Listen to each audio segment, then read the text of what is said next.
Hello and welcome to the CG Pro podcast. This is episode 62, and today we're welcoming back Mr. Jonathan Winbush, who is a prolific graphics artist. He works in multiple different industries and mediums, and done some really cool work going back through movies that you all know, like Iron Man, and worked for Warner and doing a lot of motion graphics. He has a popular YouTube channel and creates awesome educational content for the world, and many other things. Just come back off a world tour, Jonathan. It's great to have you here. Thanks for joining us. Thank you. Good to be back. It's been about a year, since the last time I was on. That sounds about right. Yeah. What a wild year it's been. Absolutely. But with the wild years come a lot of good experiences and learning experiences. So yeah, it's had its ups and downs, but I would say more ups than downs this year. Fantastic. Yeah, it's absolutely. Growth comes from pushing yourself a little bit, which seeing some of your videos online, I can see that you're doing that in multiple ways, doing a lot of working out and building muscles. Same thing with the CG skills, right? Yeah. Mind, body, and soul, right? You got to work them all out. So it's all in tandem. Yeah.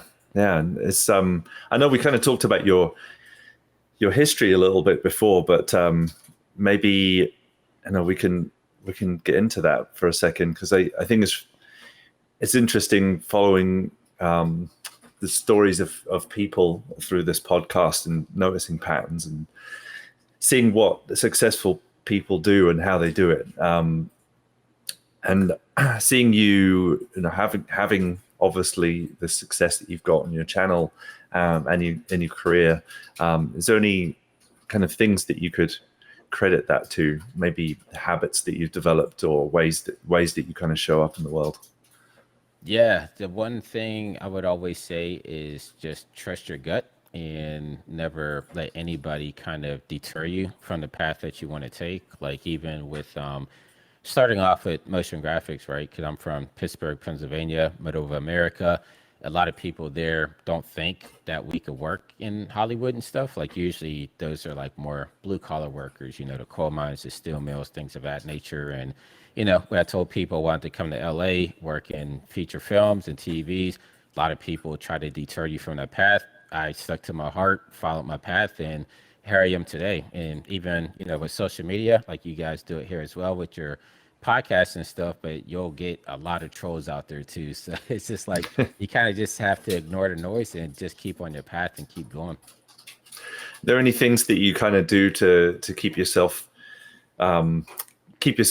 Because I know that, as you said, it's hard, it's challenging. You reach personal challenges, but then you also are challenged by your environment and by people as well, including sometimes your own family and friends and the people who are closest to you. Are there any kind of practices that you have that help keep your mindset strong? Yeah, as you had said before, I felt like working out really helps because that helps get your mind in a good place. Even if you're not a person that wants to like lift weights or anything like that. Like I do a lot of hiking. Like me and my dog, we go hiking every single day. We kind of made that a habit because I feel like just kind of going out there and being in nature and just clearing your mind of everything. Whenever you come back behind the computer, you have like a really fresh perspective on what you're trying to achieve. And it's just good to go outside and get some fresh air. I feel like that. I think that's what a lot of people are lacking. Nobody goes outside anymore. And I think that's why everybody's going stir crazy. So yeah, I would say go outside is the number one thing. Yeah, that makes sense. Yeah, it's a good way of, especially when you're stuck on something, you're trying to solve a problem, getting away from it is often the best way of figuring it out.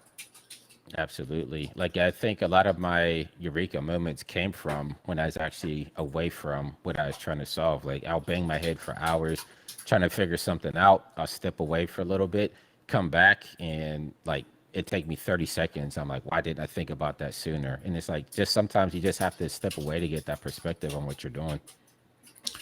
Yeah, it's important to acknowledge that whilst talking about computer graphics, that there's a whole real world out there that is important and families and looking after yourself for sure. I think you're so prolific that people probably imagine that you spend all of your time in that beautiful room that you have there. Yeah, it's been built up over the years here, but definitely try to get outside as much as possible just because like you can get stuck in your bubble. Like I've spent hours in here at to the point to where I've never like, you'll wake up, it's dark outside, and then, 6 o'clock happens, it's still dark outside, and it's like I got no sunlight. So I try to make it a point to get out as much as possible there just so I get a little bit of that vitamin D because I feel it's important. Absolutely, especially we're lucky enough to have a sun in this part of the world to make the most of it. Yes, Yeah. computer graphics can be a bit like working down a mine sometimes if Yeah, you don't see the sun. absolutely. Yeah, I've been in some studios where there's not even any windows, so it definitely felt like that was the case, right? Yeah, absolutely. Yeah, some of the really high end ones that really buy into the no light pollution on your monitor thing. There's no windows. That they take it even further. Sometimes they paint the whole everything black, even the ceiling and the pipes and everything like matte black as well, so it doesn't reflect anything, Right. which is fine. But yeah, you gotta go look after yourself too. Cool. So yeah, tell us a little bit of what you've been up to recently. I know the tour. It'd be great to hear about the tour because you Yeah, just come absolutely. back. So, yeah, some colleagues and we actually put together a world tour this year. It's called the Design and Animation Tour, that for short. And so we started here in North America. We kicked it off in Dallas earlier in the year. And then, we traveled all of North America. We did Dallas, Denver, Nashville, Philadelphia. We ended in Miami. We went up to Canada. We did Toronto and Montreal, which was cool. I've never been to Montreal before. That's like a mini Paris for anybody that's never been there. I mean, they speak French first and English second, which was kind of crazy coming from Toronto. They're going over there and just seeing how different of a world that is over there. And then Good over in, cakes. I'm sorry, what's that? Do they have good cakes They like they do. do in France? They do. I mean, it's literally like mini Paris. Like even like the architecture and everything, like it looks like you're in France over there, which I thought was a trip. But nothing beats real France, right? Like we hit that on a tour and it was a nice appetizer, but once we actually went to Paris, it's like, oh, okay, this is what France is actually like. So that was fun over there. But yeah, once we hit Europe, we did London, Paris, Barcelona, and Berlin, Germany, which is all cool because my first time going to all those countries and cities over there. And then also solo, I went to Seoul, Korea this year, which was a lot of fun too. So yeah, it was just really cool getting to see a lot of artists from a lot of different countries and just getting their perspective on what they do for work because being in the states, I have a view of what I think an artist is, but I go to Berlin and they're telling me that they primarily work on automotive stuff, which I didn't know that was the case. Like they're like, yeah, this is cool, but we all work on car stuff because the automotive industry is huge here. Or Barcelona, they did like a lot of product design stuff over there. So it was kind of cool just going to different areas and seeing what in particular they were specialty at, for the artists in that community there. What was the focus of the tour? Just primarily like building up the communities into a lot of these areas that don't primarily get shows because, being in the United States, we have a whole plethora of shows. So we have NAB, we have SIGGRAPH, we have GDC, Unreal Fest. There's a bunch of other stuff in there, Design Con. So I feel like, especially in LA and New York, we get a lot of shows here. But there's other parts of the country, that have a good artist community, like Dallas and Denver and stuff like that, that they don't get these type of meetups happening. And so we thought it'd be cool to actually go to a lot of these different cities in the area. Like in Europe, we sold out every show because they were like, we never get these type of meetups over here. And so it's just cool to kind of go there, bring the community together. Like we would do our presentations, of course, but then afterwards, we would always have an after party where we do a lot of networking and just kind of really building up those local communities. Amazing. That's very cool. What was in the shows? What did you guys do? Some presentations and demos and Yeah, so the presentations consisted of me and two other artists, my friends Chris Schmidt, who runs Rocket Lasso, or if anybody out there is familiar with Grayscale Gorilla, Chris was the programmer behind a lot of the plugins and stuff they did over there. And then also a buddy EJ, aka iDesign. He has a big YouTube channel that he focuses a lot on doing character design and modeling and stuff of that nature.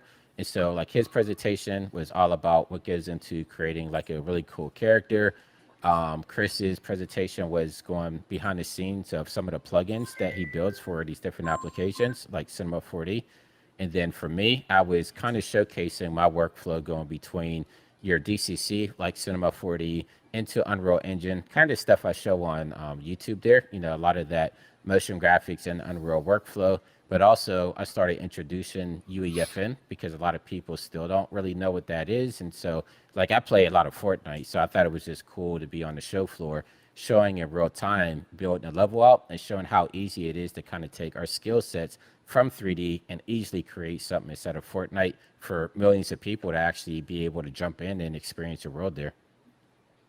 That's cool. It's definitely something I want to ask you more about. The what was it like being on a CG tour? I guess any similarities to being on tour with the musicians? I think that's something that you've done a little bit of too. Yeah, definitely. It was definitely different because, like, especially when you talk to sponsors and you tell them you're going or trying to put together like a world tour, a lot of them don't know what that looks like for people like us. Like you said, like going on the road with like a Mixmaster Mike or a Method Man or Travis Barker, like people know what to expect from a music act, right? Because they've been doing it for decades. But for us to actually go on tour, no one knows what that looks like. So that's was this was kind of like planting the seed to kind of show sponsors and other people, particularly, like this is what we can do if we wanted to put together something like this. Because especially like in these times, I feel like being able to build yourself up as an artist and a brand is really important because you know we had the strikes out here in LA and a lot of people are struggling with finding sources of revenue. But I feel like if your brand kind of exceeds your work, then there's other things that you can kind of dip into. Like my buddy EJ actually came out with a plushie this year, designed off of his pug, and so he was starting to get into physical media. And there's just a whole lot more stuff that we could do there. So I feel like the tour is just kind of an extension of what we already do online there. Okay, so it's helping kind of diversify what you're doing and really digging into to I guess helping promote not just being an entrepreneur but helping to promote entrepreneurialism in artists individually. Yeah, absolutely. 'Cause I've already talked to a few people that are planning to do like their own style of tour next year because they saw what we were doing and it kind of inspired them. So I think we're going to start seeing this trend happening a lot more here in the future now that people can see what can be done. Yeah, that makes a lot of sense. What's so there's a few things to unpack there that you mentioned. This year, how's it been? It's I know it's been tough for us. It's been tough for many, in particularly in visual effects. But Yeah. what's it look like? On the motion graphics side, it's been up and down. Like this has probably been my lowest year in volume of work. Usually, especially around this time of year, I'm usually really busy. But after the strike started happening, I noticed a lot of projects got pushed and it just kept getting pushed until where the studios were just saying, like, yeah, this isn't probably coming back until 2024 or even 2025.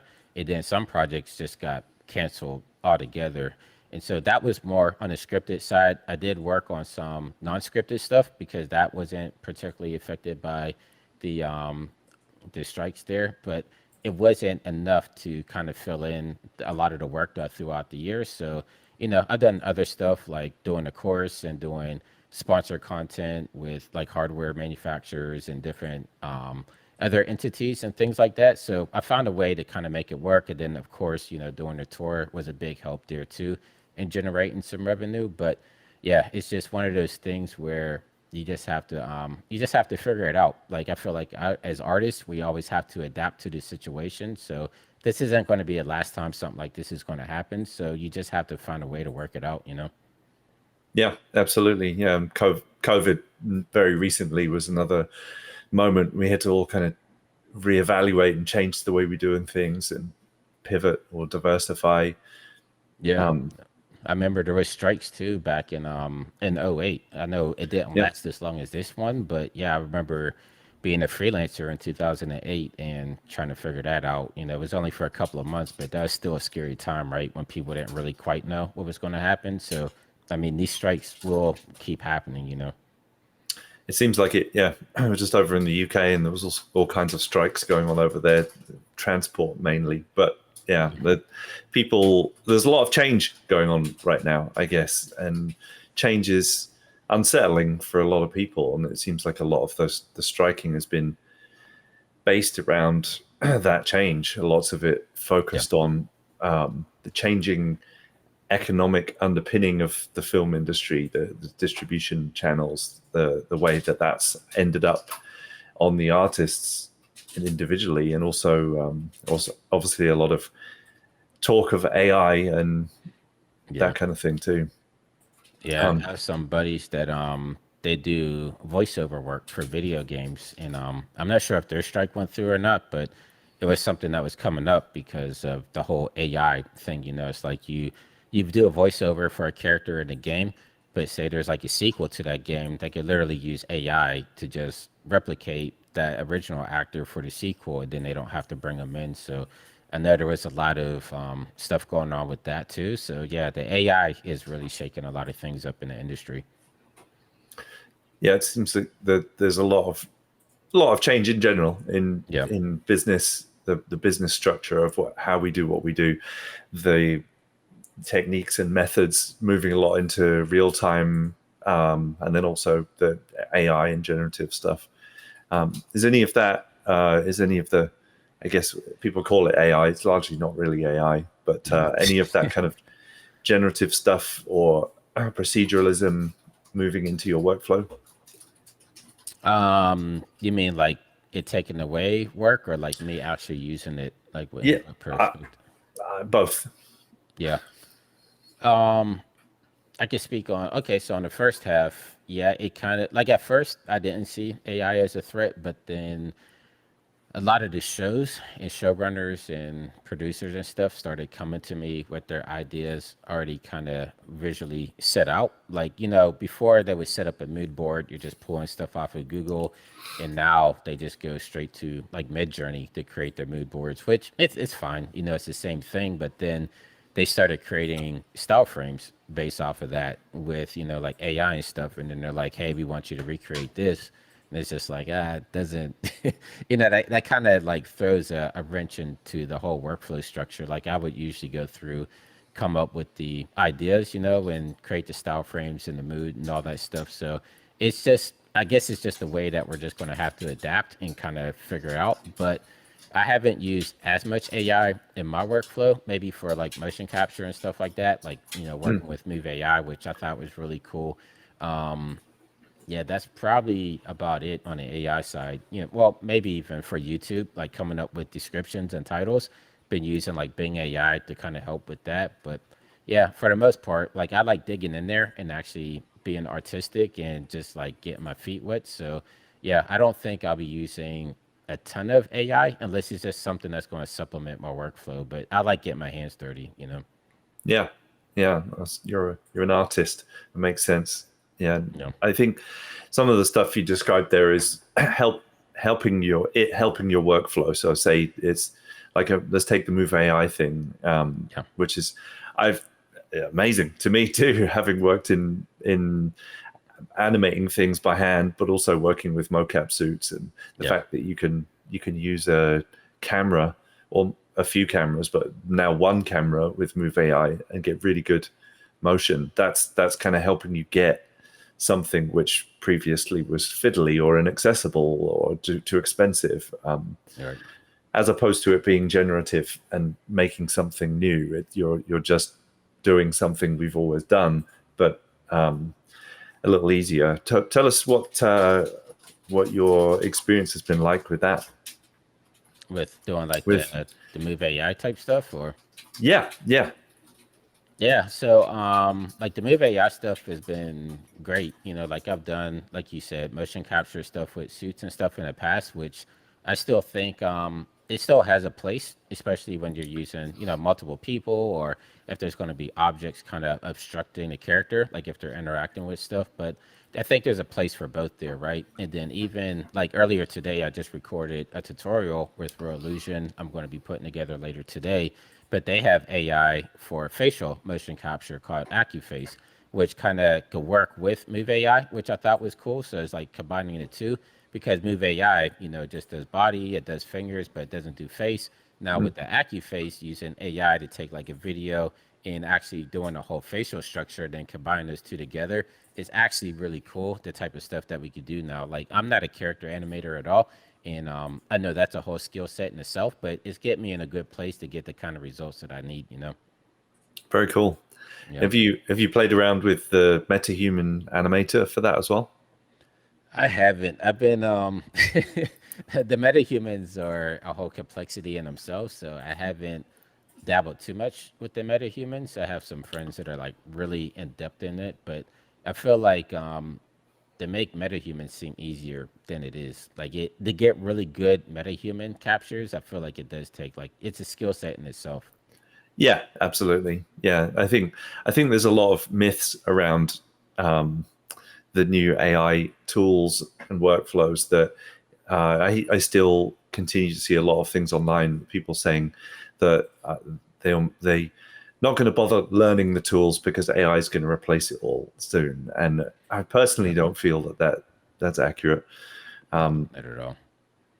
No, I mean I think it's helping, as we talked about a little bit already. It's helping artists be able to do more and certainly being able to visualize things more quickly. But most people still seem to be using the using the same kinds of techniques that we've been using for a while. So like the metahuman thing that you're explaining, whilst it's got easier, it's still hard making characters, basically. Right. Because I mean, you still have, and this is where experience comes in. Like, you still have to know what makes a good digital character. And, a lot of stuff that I see online, like, that, MetaHuman is free to use. So there's a whole plethora of people just throwing MetaHuman stuff up online. And it all kind of looks the same, in my opinion. Like, I even saw there's a commercial that we went to the movie theater the one weekend, and there's a commercial, and the commercial used a MetaHuman and it was like the default metahuman. Like they didn't do anything to it, and it was used in the commercial. And I feel like a lot of people are using a lot of the default functionality when it comes to metahuman, and maybe just throwing like some janky mocap on them, or just doing the facial stuff. And I feel like there's a handful of people are really diving in and making metahuman their own to where you can't even tell it was a metahuman. And I think that's where the real experience of becoming a master in your craft really comes in, which I don't think AI can really replace that. Like a lot of anybody can make anything with AI, but true masters are the ones that are going to really set themselves aside and apart from the crowd there that are just kind of all doing the same thing, at least in my humble opinion. Yeah, no, I agree with you. I think it's important to know the fundamentals and the foundations of art, and that those things are not, I don't think, going to get replaced.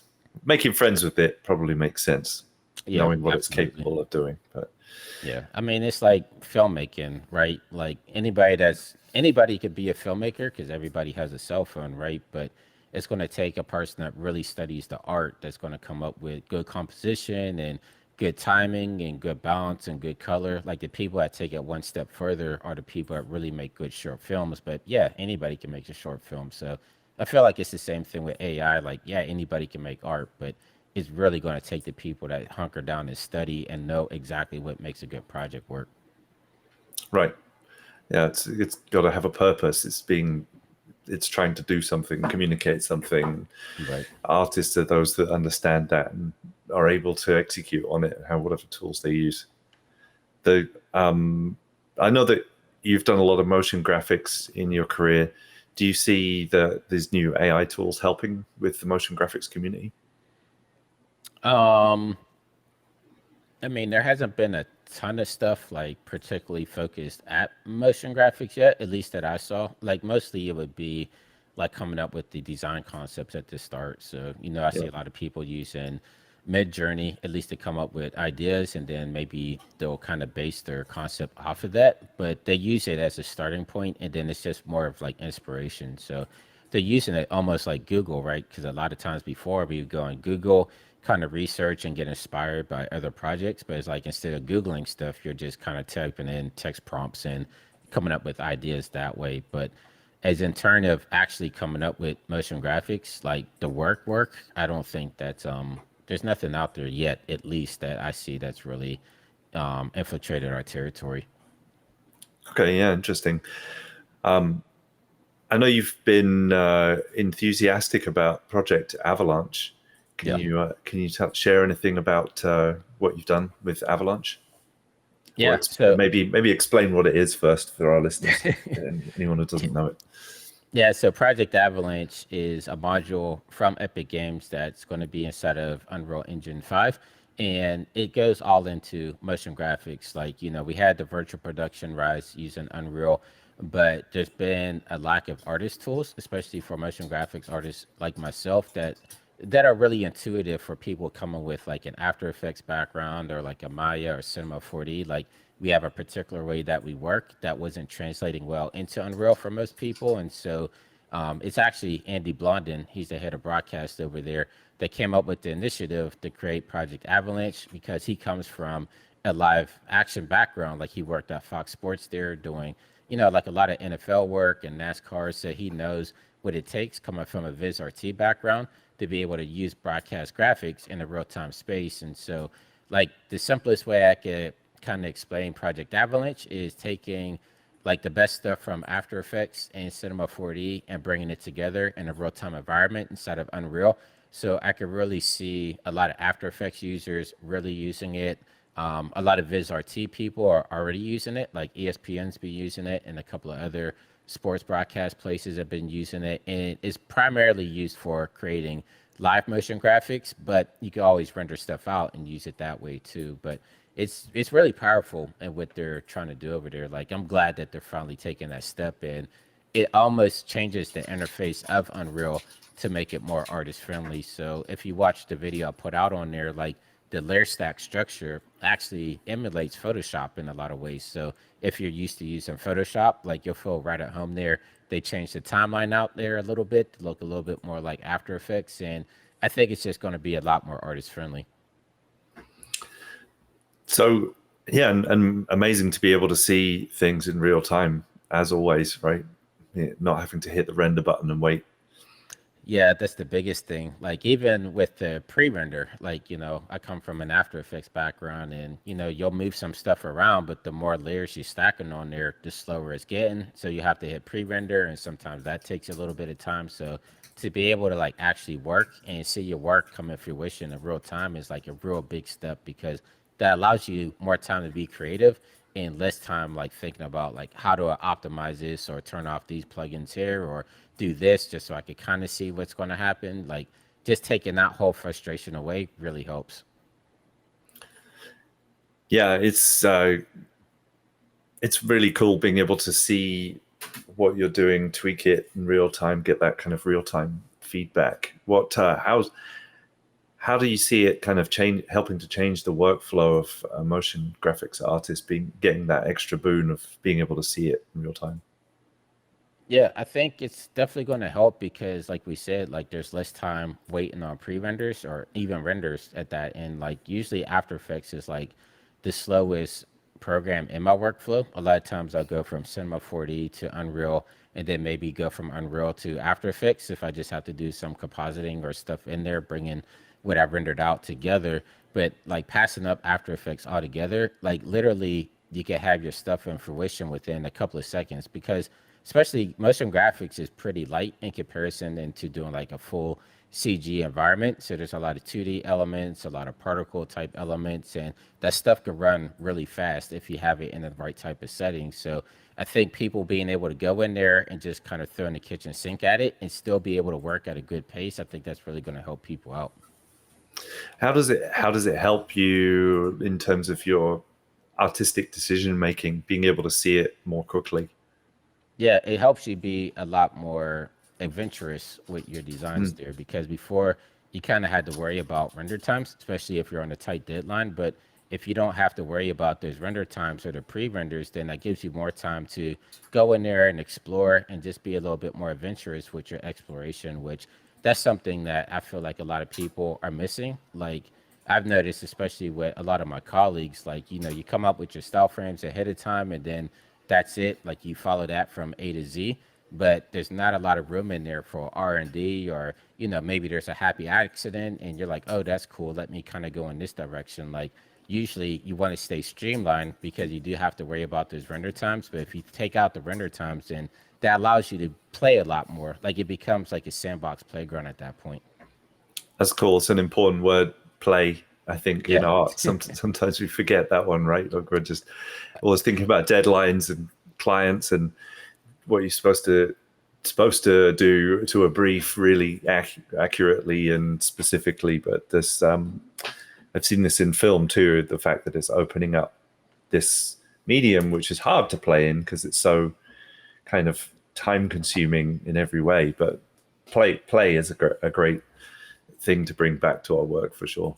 Yeah, I feel like a lot of people, even there's a whole generation that came up without doing any R&D and or playing. Like I remember when I first started off, like the computer was almost like the last step. Like we would try to do like a lot of stuff practical, maybe like getting different lenses and cameras and shining lights through them to get some cool effects, or getting a big water tank and dropping like different liquids in there to kind of get like a cool organic like particle effect, and then you bring that into After Effects and composite that over top. But there was like a lot of just experimenting back then, like seeing what you could do practically and then bringing that into the computer, which I feel like that's kind of like a lost art these days. Like I feel like a lot of people, they start and they stop at the computer, like they don't explore outside and just kind of have fun playing around. Like I kind of miss those days. So Me too. I used to get in a lot of trouble from my producers trying to talk people out of doing computer graphics.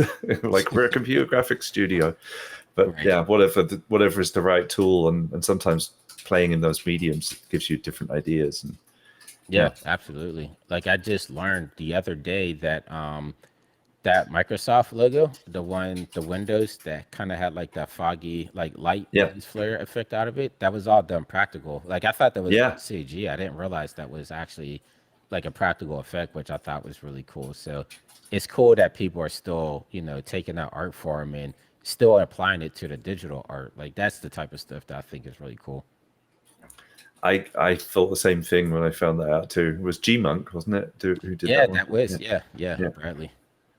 yeah. I mean, you look at his other work; is looks completely different to that, but yeah, really amazing, and really beautiful. And it's funny that you can make something real, make people think that it's made in CG. It's not the Yeah. other way around. So, how about the client experience around real time? Because we're going through commercials for years. The Flame Suite was always the place where clients would come in, and because they could see, it was like your After Effects comment about having to wait a long time for that to queue up and Yeah.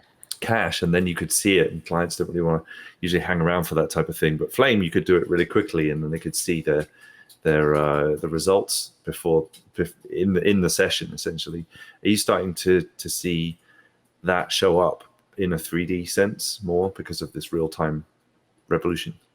Yeah, I've had it happen a few times where, like, cause my clients would be used to me taking maybe like a day or two to turn stuff around, because you make the changes and then you would have to render it out and then upload it. And now it's sometimes I could just say like, hey, let's jump on Zoom real quick, and like I could swap out like full 3D objects. Like it's as easy as even doing that. Like if there's something that just needs replaced, I could literally go to the content browser, drag it over to static mesh, and everything still stays the same with the animation keyframes, but we're swapping objects out, which a lot of clients are really happy with, because now they're seeing their stuff and they can make changes there on the fly, which that's a gift and a curse, right? Because once you show Yep. the clients that capability, then it's like They they want it want to all the change time. stuff all day. Yeah, it's like before they had one change, but now that they see they could do it quickly, now they have 100 changes they want to make. So you kind of have to take that at will, which you want to show the client. But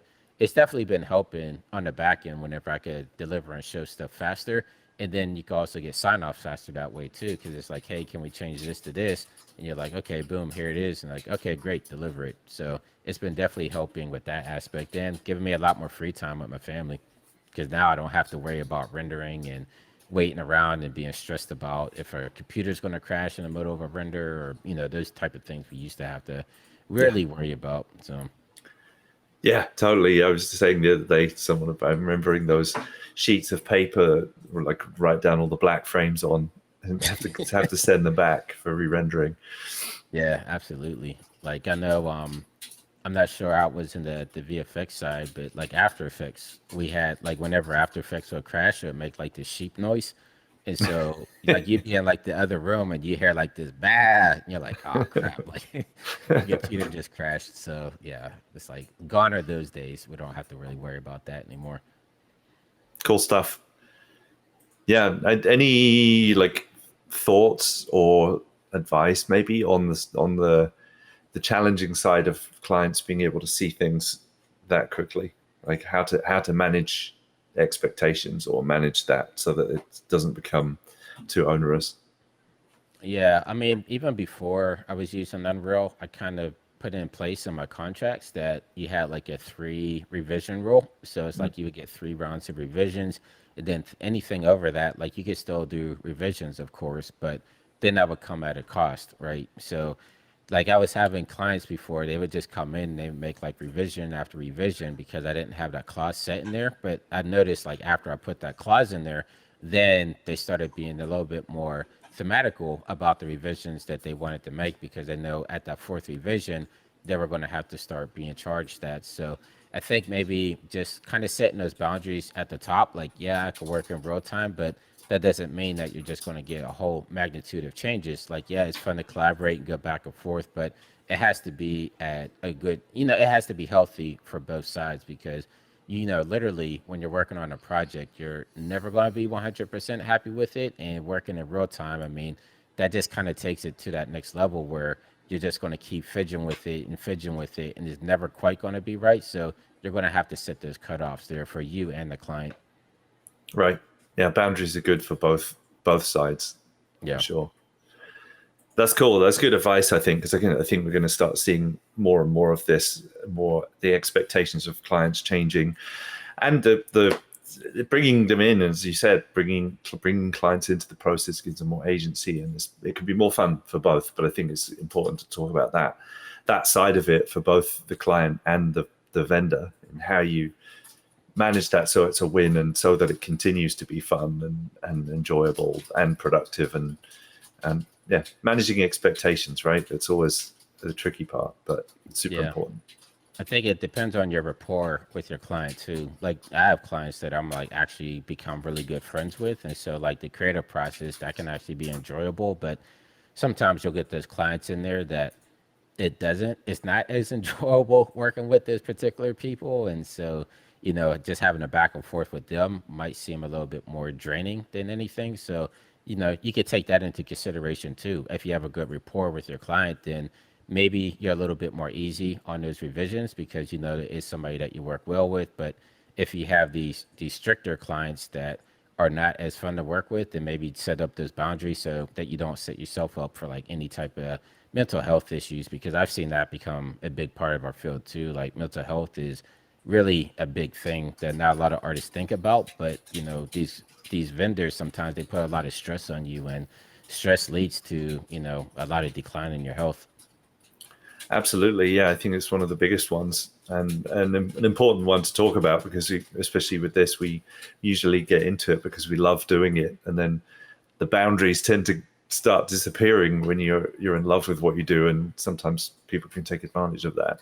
Yeah. But standing up for yourself, looking after yourself, and early on in the conversation as well, you kind of spoke to that as well, talking about looking after yourself physically and making sure you continue to.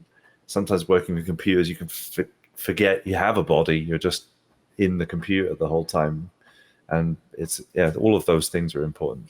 Yeah, that's why I'm not a big fan of what Facebook was trying to push when they were like everybody just work in VR. I'm like, that's kind of dangerous. It's like Yeah, if you forget that you're in VR and then makes it to the point to where you're just living in it, that's kind of detrimental more than helpful. I feel like. I agree. Yeah, I spent a lot of time on Lion King, particularly in VR, looking Yeah. at those worlds in VR, and it was I have real memories of being in those locations just because I spent that long in VR. I think it did something to my brain and made me remember it in a almost real way, Right. and it made me realize that whilst it's powerful and useful and important, that something you should be careful with and not use all the time. Just use it a bit, use it sparingly. Right. It should just be a tool. It shouldn't like be a replacement for your workflow as like I know Facebook, that was a big thing with them, like get rid of your monitor, your desk, like just work in VR. And I'm like, that's cool to collaborate with people around the world, but use it as a tool for that particular instinct. Like we're not Right. always gonna be inside there working. Yeah, maybe you can use VR when you're on tour, so you don't have to carry your monitors with you. Right, right. Well, I mean, we did think about doing some stuff virtually, like through face or not Facebook, through Fortnite. Maybe doing like an immersive experience there for people that can't come to the tour, like maybe doing a tour through there, which could be really cool. So yeah, there's ways of doing it. That's cool. Yeah, well, a great segue to one of my questions I wanted to ask you about Fortnite. So, and we have a couple of questions who come up here as well. I'll bring those up too. And just to our listeners out there, if we are broadcasting live, so if you guys do want to ask questions, we are live right now. As long as you're not listening to the recording, please do feel free to ask questions as well. So tell us a bit about Fortnite, Unreal for Fortnite, particularly because that's the new bit. Yeah, so they unveiled it this year at GDC. I believe that's around February, but it's called UEFN, that's Unreal Editor for Fortnite. And essentially, when you open it, it looks exactly like Unreal Engine 5. Like, even a load screen is the same exact thing. But one of the key differences with UEFN is everything that you create within that version of Unreal you can actually publish onto Fortnite because they turned it into a platform now. Like I know Tim Sweeney, especially at Unreal Fest, spoke about the metaverse in particular and how Epic will be the one to create the metaverse, which I kind of agree in that aspect because Fortnite was already doing it before all this new stuff, but they opened it up to where it wasn't only Epic creating worlds, like we as everyday people can now create our own worlds within Fortnite, and that gives us flexibility to kind of broadcast out to millions of people. Like they have concurrent players. Like at one point, they have 40 million people playing all at once, which is kind of crazy. I think that broke like a world record. But you have a whole platform where you have this audience in which you could take your level design to the audience, and the audience is already there. So it kind of, especially for people that don't come from like the game dev background, like myself. Like before, I would try to create stuff in Unreal Engine 5, but then you have to go through the loopholes of like getting it approved by like Steam or the Epic Place, and then you'd have to promote it, and you virtually have like no user base to put your game. So even if you got it like on Steam or something, then it's like who's going to be playing it because there's a lot of people making games, so it's hard to kind of get the audience for your game. But now, with Fortnite, there's already millions of people already there, so you have a higher chance of getting your stuff seen, and you can kind of build out your own IPs from there. But I thought it was really cool that they opened it up to creators like us because now we could take our skill sets, even if you just make like an immersive experience. It doesn't even have to be like a game.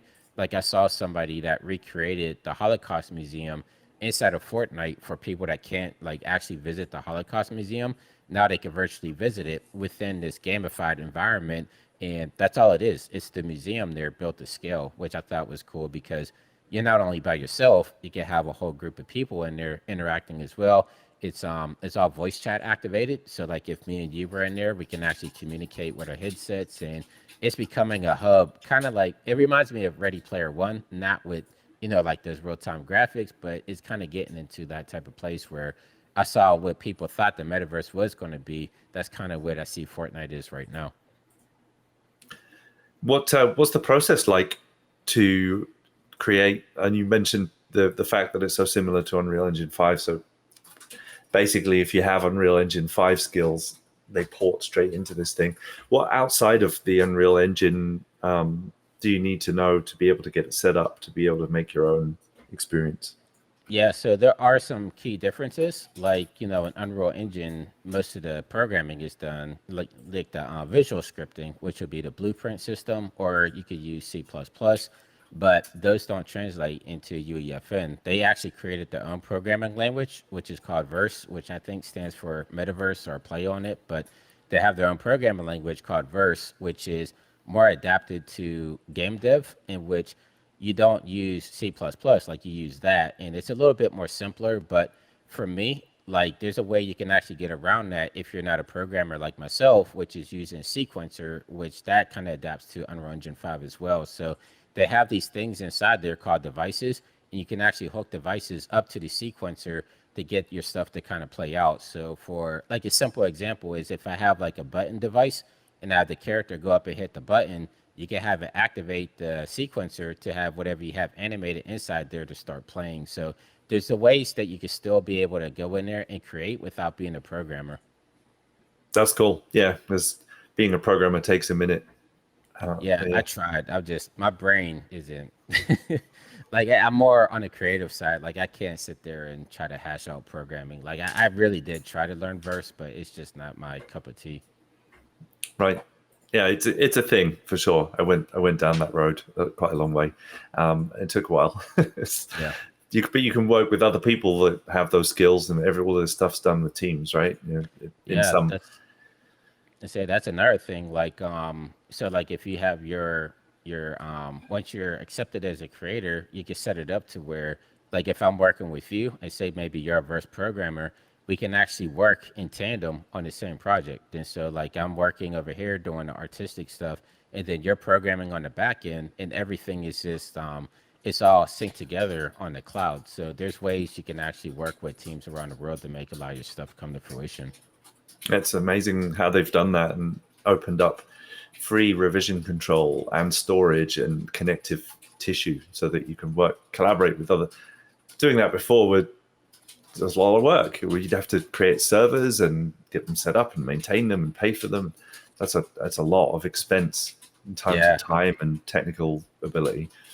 yeah, I was never able to really get the what's it called? Is it Perforce or Yeah, Proforce? The Yeah, I could Perforce. never Yeah, get that working before. But yeah, with the UEFN, it's literally just a click of a button and everything just works, which is great.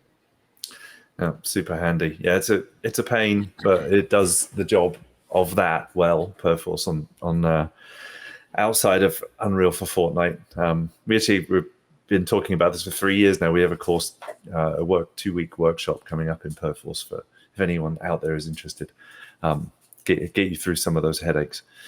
But Yeah, it's definitely needed because I've had people hit me up asking questions. I'm like, I have no idea.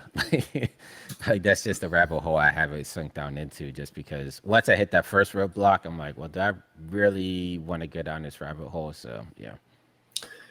yeah, it's a thing. And then ideally you get other people who are good at what they do and collaborate. And I think for me, it's always got more fun when you do that too. Like Yeah, doing stuff on your own is great, but it just for me gets more fun when you get to collaborate. absolutely. Yeah. Can you tell us a couple of things that you've done in Fortnite? Yeah, so the stuff hasn't come out yet, but like I've gave some teasers online to the stuff that I've been working on with Method Man, because during the pandemic we were working on this comic book together called Mythiverse, where he's an actual superhero, and we thought it'd be cool at first to create like a metaverse experience around the comic book, in which we actually did during the pandemic, but there's a lot of back end costs that come with that we didn't realize. And so like everything was built inside of Unreal, but then you had to worry about pixel streaming on the back end, which if you're using like the Amazon servers was like 1 cent per minute, but it was also based off of the users that were in there too. So if you multiply that by like 50 people being in an environment at the same time, that cost quickly adds up. So yeah, that project died out extremely quickly. Not the comic book side, but the metaverse side, just because people didn't realize how expensive it is to run these type of servers on the back end. But now with the UEFN stuff, we're kind of going back and revisiting it, because now everything is ran through the Epic servers, so we don't have to worry about the back cost. The audience is already there. We just have to bring that vision into fruition on that platform. So that's been something that I've been working on with him for the past couple of months, and then I'm going to be working with Mixmaster Mike from the Beastie Boys on creating like a live concert experience inside of Fortnite that I'm really excited about. So got to go out to his studio and do some motion capture with him. Like he's going to do like a full 10-minute performance, and we're going to create a whole experience about that. That's going to be really cool. And then also the while we're doing this tour stuff, I've been collecting art from artists all over the world. No matter where we went to, they would submit some of their art, like their sculptures and their paintings and things like that. And so we're creating a virtual museum inside of Fortnite that's kind of tying the whole tour together. So it's like if we're in Barcelona, we can have a Barcelona section, and these are all the artists from Barcelona that contributed to artwork. And it's a creative hub where artists all over the world could come through and have like this cool museum experience, just looking at everybody's artwork. So those are the three big projects that I'm working on inside of Fortnite right now, but none of them are published. I'm still in the midst of working on those. Wow. Well, they sound super fun, and I'm looking forward to seeing them when they do come out. Thank you. Yeah, hopefully they turn out because that's what I've been putting all my free time into. So All I of think your free time, all that free time in between all the 16 jobs you have. yeah, well, I think I know we spoke off air, but I feel like I'm starting to make a transition. Like, motion graphics is still going to be the bread and butter, but I'm always of the mindset of having like multiple revenue streams. And so I'm thinking that the UEFN stuff can actually be another side business that can actually generate revenue because like I don't know if people have been paying attention, but a lot of big brands and celebrities and stuff have actually already started to create stuff like at UEFN, or not UEFN, at Unreal Fest. I know BMW unleashed their new level that they had built in there. Nike had a level in there. Steph Curry from Golden State Warriors actually had his own level inside of Fortnite. So there's a lot of potential to actually get paid to build these experiences out for these different brands and entities that want to be inside of Fortnite because that's like a hot spot right now. Right. Yeah, and the creator economy 2.0 as well. You could being able to build your own experiences and get paid from the Epic revenue. There's 40% allocated for creators in Fortnite, which is pretty amazing. But as you said, another whole industry, if you like, of making things for other brands. Yeah, I mean the reason that I think it can actually work out is because I do have some friends that I don't know if are you familiar with Roblox at all? So Yeah, a they're little. Yeah.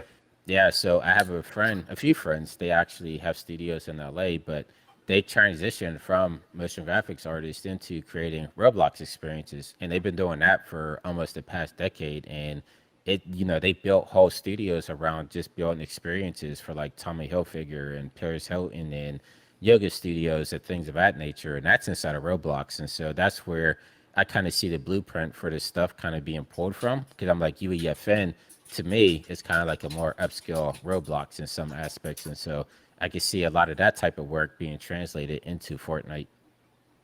Right. That makes sense. Yeah, it just has more functionality and in theory more fidelity as long as you can optimize really well. Yeah, absolutely. So I want to ask you some of the questions here that we've got sent in as we've been talking. One person asks, is it going to be more important to be a generalist or a specialist in 2024 with all the AI stuff? Um, I mean, for me, I've always considered myself a generalist just because I have a lot of different hats, and I don't know if it's the ADHD in me, but I feel like I'm all over the place when it comes to using different programs and different styles. And a lot of times, like I'm work for hire, right? So whatever the client wants, that's what I'm going to deliver at the end of the day. So I think I just have it in me to be able to adapt to any situation. And so I never considered myself a specialist because I always wanted to have that freedom to take on any type of job that might come in. So like if I specialized in one thing, then usually you had to wait for those jobs to come in. But if I had a general idea how to navigate different areas, then I had a whole lot, I could cast my net a whole lot wider and get more opportunities there when it came on the client side. So I said there is a need for specialists 100% because you want those people that really know that specific field to be able to really dial everything in. But I think there's room for both. Like, I don't think AI is really going to, at least in the near future, I don't think it's going to take away anybody's job in those respects. Like, I mean, people keep saying AI, but as you said before, it's not really AI, and this stuff has been around for a really long time. It's just for some reason now everybody's all hyped up about it, but I remember these type of things, happening years back. Like you can actually, before Chat GPT, I forget what it was called. I think it was like a Google experience, but you can have a conversation with the computer in real time, just type into the web browser. So it's like this stuff isn't exactly new and it hasn't taken away our jobs yet, right? So yeah, I'm always kind of on the side of the human in this part. I'm with you. Yeah, I think what we're trying to do really is figure out better ways to talk to computers and tell them to do what we want, which is what we've been trying to do since they were invented, and Yeah. we're getting better and better at it. And this is I think, a bit of an inflection point here that this stuff has matured, and there is obviously a lot of interest and VC money fueling into it. But I'm with you. I'm an optimist, and I probably always will be. And I feel like that every technical advance or revolution that we've gone through so far has resulted in more jobs, not less. So we'll see, I guess. I know that's Yeah. not like an opinion everyone shares, but I'm with you. I know, but it's like I mean, me and you both, we've lived through these. I don't want to say they're hype trains, but people get hyped up around a specific Yeah, thing. Like I remember the web boom. Everybody needed websites and that whole thing, and then same thing with apps. When phone apps came out, everybody was hyped about that. VR, a lot of VC funding went into VR in the early 2010s, and even NFT, Web3, big hype there. So it just feels like whenever there's like a new trendy topic, everybody jumps into that head first, and next year it could be something completely different that everybody's kind of obsessed about.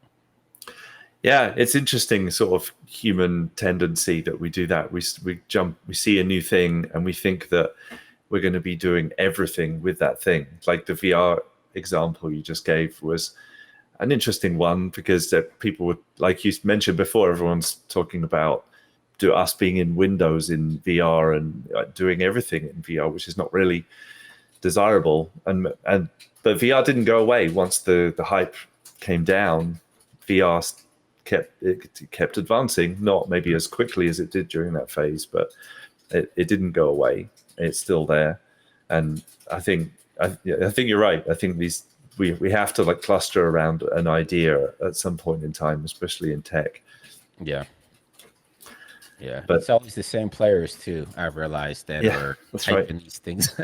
Like I'll Yeah, see somebody saying they're the king of VR, and then now they're the king of Web3, and now they're the king yeah, of AI. And it's just like, like people don't realize it's the same players that are hyping up all these individual tech advancements. But I mean, it's cool because it funnels the money into advancing these different things. But yeah, it's all it's the human tendency to get excited about something, and then the next shiny object is like, okay, now we're going to go over there. right. Yeah. Well, I think for me, why it's important to actually figure out what you really like and just keep doing that, regardless of the trends seem to only last for a couple of years. Just Yeah. yeah, it's important to do what you love. Another question from somebody here saying, do you need to choose to build in UE5 versus UEFN, or can you build and export for both? So you can build inside of Unreal first, but like if anything has any blueprints in it or anything of that nature, you're going to lose that functionality once you migrate it over to UEFN, because you can still do the migrate function like you would if you had a scene in Unreal and you migrated to Unreal. But in this aspect, some stuff is going to get left out. So for me in particular, like if I'm going to be working on something I know that's going to be inside of Fortnite, I'll just, start and end inside of UEFN. Like I don't, unless there's like something on the marketplace inside of Unreal Engine 5, because you can bring some of those assets over. So like I'll make like a content jungle inside of Unreal Engine 5. That's where I'll take all my stuff from the marketplace, put it in there, and then I'll migrate those objects over to EFN. I like that name, Content Jungle. Yeah, I don't I've think heard I it. came up with it. I know I heard it somewhere. I can't think of where, but yeah, It's it's a cool. term somewhere. We used to call it the boneyard on Lion King, and it was Yeah, just like all the trees that you could possibly use just buried under the ground. You could go under there and pick one out and bring it up for the director or whatever. that's awesome. As a fun name. Were you Um, doing that in VR, like just literally going underground and like lifting the assets up and stuff? yeah, yeah. There was somebody on stage doing that. There was somebody from the art department, kind of in VR, looking around, and all the filmmakers used VR too. They would jump the make key director, production designer.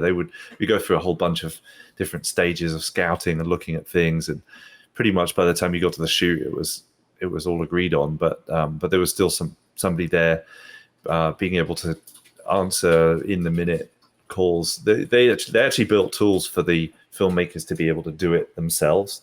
Hmm. So like the director could go pick up a rock and move it, and they just found that it was a lot to try and think about it and have ideas around it and also do it. So they just got people on the team to do it as well. But yeah, they would be in VR or sometimes not in VR. We had a giant touch screen on the stage as well. That Yeah, was just different ways of moving stuff around. yeah, that's one thing I never got to experience, like that type of workflow. That'd be cool to work on that type of stuff. Yeah, yeah, it is definitely. Well, it's still going on. I guess this year it wasn't so much, but I'm sure it'll pick up again, and it's definitely getting more popular. Thanks a lot to Unreal Engine, really giving the tools that we built for those things were in Unity often, and they Yeah. would get born and died with each movie. And now that they're all being built into this permanent home in Unreal, now essentially everyone can use them and make their own movies or learn how to do it and go work on movies. Yeah, it is a lot of fun. Yeah, So awesome. somebody says, will Jonathan's Guitar Hero style project be released as a playable game? If so, what devices? Um, so I put that out as a proof of concept, like because they just released the with the whole Big Bang thing that they just released with Fortnite the other day, kind of unleashing the metaverse. So they have Lego Fortnite, they have Rocket Racing, which comes from the Rocket League team, and then they have Fortnite Festival, which comes from the Harmonix team, which are the people that created Rock Band back in the day with the plastic instruments and stuff. And Yeah. so with that, I was asking the developers to give me a heads up if they're going to release those tool sets to us inside of UEFN because that kind of opens up the gate for a lot of the experiences we can make, right? Because with that, we can actually make our own rock band type of experience. And with me working with music artists, it's an easier sell for me to say, like, hey, if we do this live concert inside of Fortnite, we can make it into like a or a rock band style game. And so that's something that I was really looking forward to. And like I've heard hints that that stuff is actually going to be coming at some point in 2024. So I don't have any inside baseball on it and don't know when it's coming. But as soon as they unleash it, I'm all over it. Oh, that's cool. That's very cool. So you can have the concert and then kind of spin off a game afterwards and get Yeah, it to kind of live on. or even have like a community of people playing with that particular artist. So like if I'm doing something with Mixmaster Mike, then if you have four friends, it's like you're all performing with Mike together because you can have up to four instruments up there. And so like hopefully they bring out the plastic instruments again for it. That's something I heard that they're bringing back. But essentially you'll be able to have like a rock band with your favorite, celebrity up there on stage that I think it has a lot of potential. Oh, totally. Yeah, that's awesome. Wow, one exciting time in computer graphics. Somebody here is saying, I've been playing around with the single camera Rococo free motion capture, but my results are not great, but I've had so much fun doing it. I want to post it. Is it good practice to put out work that wouldn't be considered my best? I think so because then you're giving yourself a point of like whenever you are progressing, then you can always look back on it. The only thing is, as we were saying earlier, like you're going to have to ignore the noise because there are going to be people out there that are going to give you that bad feedback. There are going to be people that give Haters. you positive feedback, but you just have to ignore the people that are going to troll you saying like, "Oh, this isn't any good" and you suck and stuff like that. Like if you know that you're just doing it for you as a point of reference, like this is where I'm starting and this is where I'm going to end up, then most definitely put it up there. Like there's no reason not to. That's great advice. And I find in general, most people are encouraging.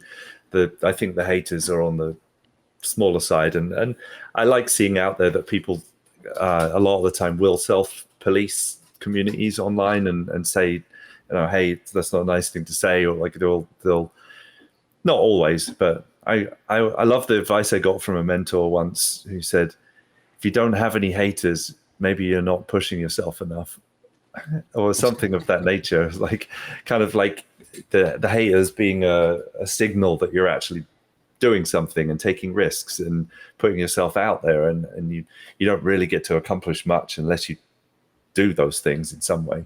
Yeah, I know. I don't know if you know Cat Williams, the comedian, but he said Mm. something along those lines. He said, people out there complaining about haters, but like, what are you complaining about? Like, if you're excelling at what you're trying to do, then of course you're going to have people hating on you because they're not at that same level or they don't have that drive to do what you're going to do. So he's like, if you only have two haters, he's like, it's your job to have seven haters by the end of the summer. That means you're doing that much more that you have people to hate on. So like I take it as I take it for what it is. Like I have strong skin. I know some people, especially as artists, we could be thin skinned sometimes. So that's why I just try to tell people like you just have to ignore it because like you said, there are going to be a lot more positive people than negative people, but for whatever reason, it's in our human psyche that we focus on that negative comment. Like especially, like on my YouTube, I can have like 100 positive comments, but it's like one person will say something and it's like you focus on that one person for whatever reason. So it's just like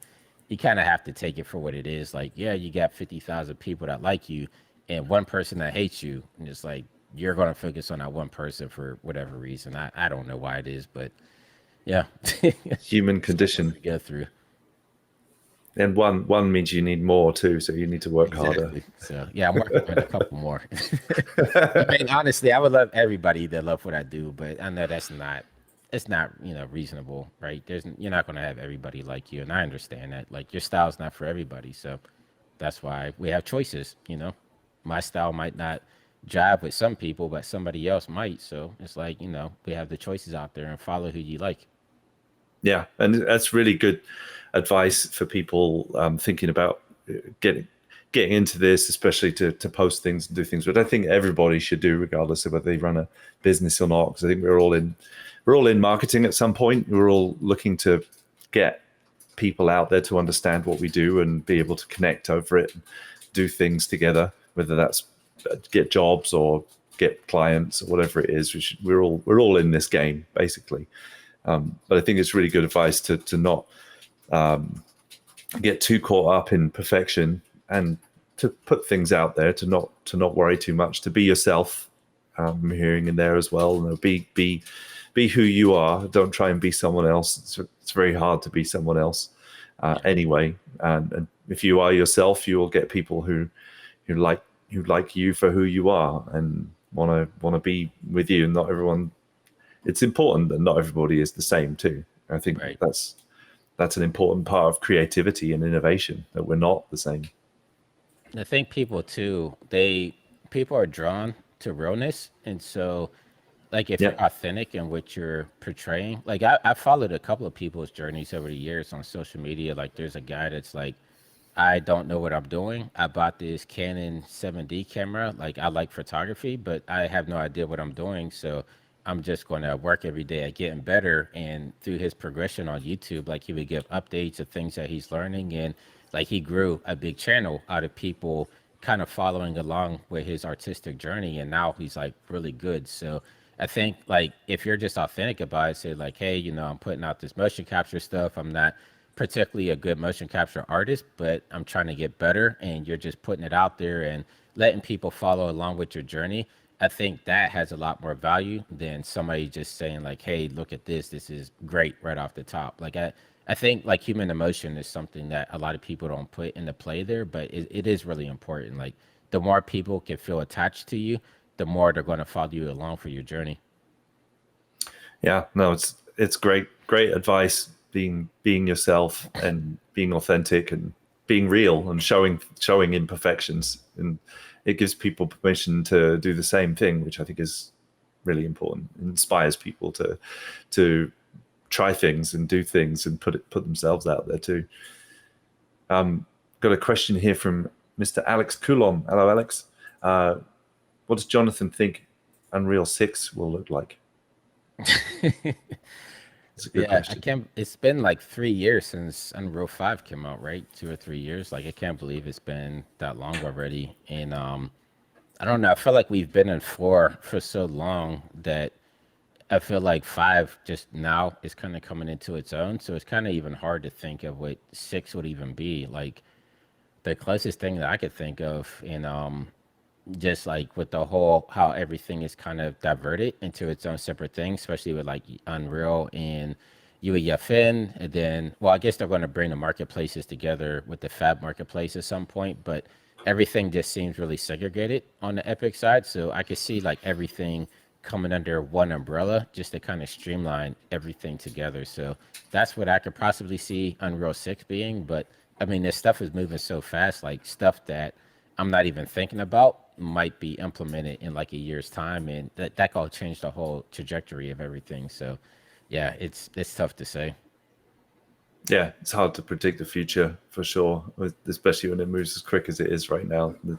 The most innovation that I've ever seen in computer graphics that's happening right now. I working in it for 15 plus years, and this is the most innovation I've seen. Maybe it was similar at the beginning of visual effects, but yeah, it's pretty crackers right now. Yeah, I think this is the first time it's been hard for me to keep up with all the stuff that's been coming out. I usually have like my finger on the pulse of, like all the applications and just all the new tech that's coming out. But now it's just like 100 miles per minute. It's hard to like focus on what I feel like I should be focusing on. So it's just like it's a lot right now. Yeah, agreed. Well, I know we've gone over a little bit, but I've got a couple quick ones to ask you, and then we'll leave it there. Got time. Okay, cool. So someone says, do you have any tutorials on the migration of assets from UE to UEFN? I don't, but I can actually, I'll write that down because I mean, this is how I come up with ideas, right? Like if something just comes to me, I always have like my notepad here. So I'll definitely make that happen for you. Cool. There you go, people. That's how it happens. You ask for things, and they happen. Another person says, what would Jonathan recommend as a UEFN proof of concept or MVP that isn't just a Hello World type of thing, but it's more substantial? So I guess like what's a good kind of proof of concept type of an idea with UEFN? Proof of concept, like are they pitching something to a client, or like in what respect are they speaking of? If you're still here, person who asked question, then ask a sub question. Yeah, because if they're looking for just like how to get started, I guess like because the Hello World is like the programmer's like first program, right? Like if you use like QBasic or whatever. I would say if you're looking just to kind of get your feet wet and just kind of figure out UEFN, there are some there's some basic games that you can actually make that Epic actually put out the ground foundation for. And so like I know I covered one on my YouTube channel, like how to make a stronghold game, but I can't remember the URL Epic uses for that stuff. Like they have examples on how to make like a capture the flag game or like a team deathmatch game or like how to do like a prop hunt. So they do have their own internal examples on which they take you on a step-by-step basis on how to actually create these games. And so that might be the first step that you might want to go into and kind of pick something that piques your interest and then just follow their guide from start to bottom and come out with something that's, feasible, and then kind of take it, make it your own after that. That's good advice. Yeah, it's not bad. It's not a bad thing to do to copy things in the beginning, right? Like we get this a lot in the school, people trying to think of their project in the film side of things. And it's hard to think of a really great original film and learn Unreal Engine and do all of it all at the same time. So we often recommend fan art or doing something that's borrowing something, some world or some part of something else and adding your own personal spin on it. Just doing this. It's very hard to come up with a really, really completely unique original idea. Yeah. Often everything is somewhat derivative of bits of other things. Yeah, especially if you're trying to learn something. Like when people they'll hit me up all the time saying like, "What's the best way to learn Unreal?"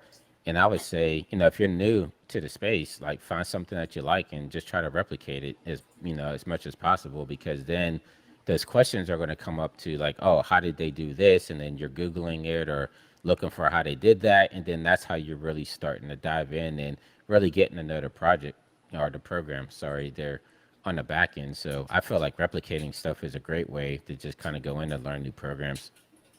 It's got to be fun, right? If you do something that's too dull or dry or hard in the beginning, it can just put you off altogether. Absolutely. And then, of course, there's like universities like you guys have that you guys are actually out there teaching and stuff. So that makes it a lot easier on the back end as well. Once you have a guide kind of showing you how to do this stuff. Thanks for the plug. Absolutely. It took me an hour to do it, but we made it happen. Appreciate it. Well, you create some great educational material that I've watched a bunch of too. So right back at you. You're Appreciate it. Thank you.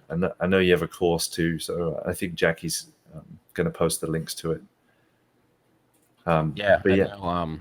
We kind of cover several different. I guess you guys do like a lot of virtual production stuff, right? and games and Yeah. various different things now. Yeah, so yeah, I mean, if anybody was interested in my course, like it's kind of a good supplement because I focus a lot like on motion graphics side of things, and so yeah, if you come from like a motion graphics background, then it's a good beginner course to get you acclimated with Unreal if that's something that you're interested in. Awesome. Well, I can see those links going out there already. So go check them Awesome. out, everybody. Thank you so much.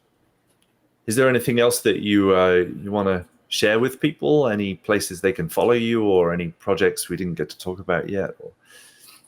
Yeah, no, the big social would be on YouTube, youtube.com/Jonathan Winbush. That's where I post all my tutorial content. Like I said, I'll have stuff going up today, actually, after we get off of here, working on a tutorial with Revolution, how to do that, the AI facial motion capture stuff. And then I guess now I have to work on this Unreal to UEFN migration tutorial. So I'll probably have that out tomorrow just because I like getting stuff off my plate. So look out for that tomorrow if you're still following. And then all the social medias, Twitter, Instagram, at Jonathan Wimbush.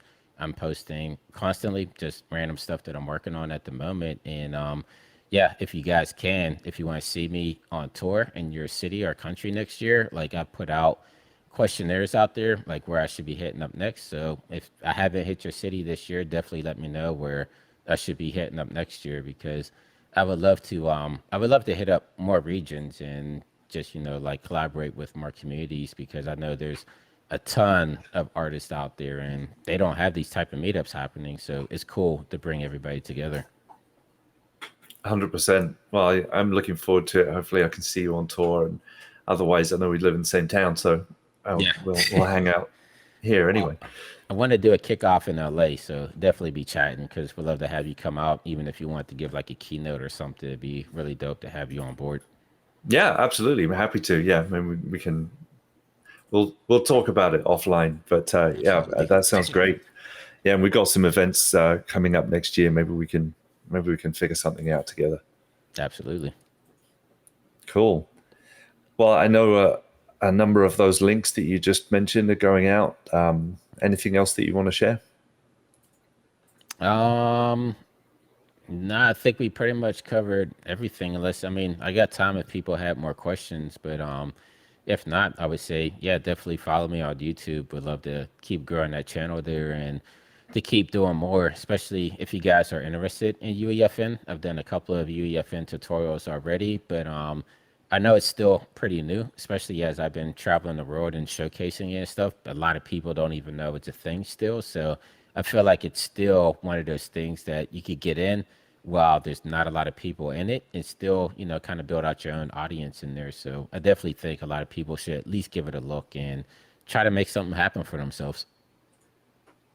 Yeah, it's a really fun place to play and a great place to experiment with Unreal Engine, and the fact that them taking away all the friction between you making something and getting it out to people is really, really unique. No one else has done that.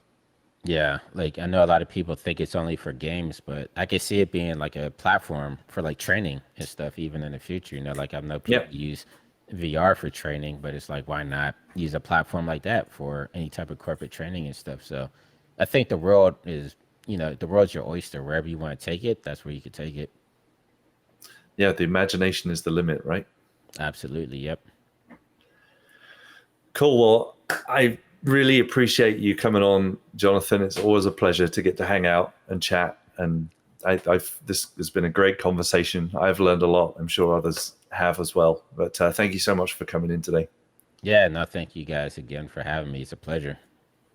You bet. You bet. Well, I'm sure that in another year's time, we'll ask you if you can come back again. Yeah, I know we were trying to make it happen in person. We'll have to do it live from Yeah. somewhere at some point. We are so Yep. close. It's like, yeah, it's one of those things in LA. Everybody lives close, but nobody ever links up. It's kind of crazy. I know, that's right. You see people live in different countries more often than your own town. But yeah, People in LA, it's in other cities. Like we hit up yeah, at Unreal Fest in New Orleans. It's like we live an hour from each other, but we travel across the country to meet up. So that's right. yeah, I'll see you in New Orleans next year. If they have it there again. Yeah, no, I would definitely love to catch up soon. I'd definitely love to do. I know we wanted to do this one together. It was just coming back in from England. I kind of got in the way of that, but I look forward to doing that soon. That would be great. absolutely. We'll make it happen. Yeah, for sure.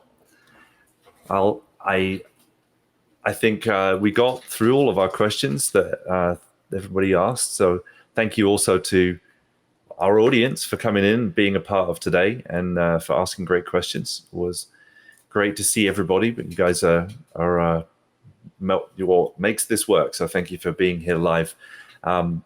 Alex is just saying, "What up? What up? We all love Jonathan's videos." Thank you, Alex. If it's the Alex I'm thinking of, definitely thank you, man. I watch his stuff on Twitter all the time with the VR. He's pushing VR and Unreal really heavy. So Yeah, it's VR still one. has a place in my heart. Like I still like doing VR and stuff, even though it's not as hyped as it used to be. But yeah, Alex is out there doing the goods work. Absolutely. Yeah, no, it was that one. Absolutely, Alex Coulomb. Yep. And I watch his videos too. Thank you, Alex. And I'm trying to put more of mine out there as well. Just got a lot going on, but it's coming. Your last one did pretty good. That one that you put out there on YouTube a couple months ago. Yeah. The enthusiasm is there, the will is there, and I'm just trying to carve out a little more time. But I think 24 we should be able to do some more of those. I just got to get a little bit of time for it. Running two companies is time consuming, and having two small children. But I know. they're grown up. They're starting to become more able to look after themselves a little bit more anyway. So hopefully we'll see some more videos soon. Absolutely. Cool, man. Well, thanks again. Great to see you. And thank you. Again, thanks to our audience. We are CG Pro. If you're interested in finding out more about us and the school and what we do there, you can follow us at becomecgpro.com. This was episode 62 with Jonathan Winbush. We'll see you all again in a couple of weeks for another episode. Take care, everybody. Go out there and make great art. We'll see you soon. Have a good holiday, everybody. Take care.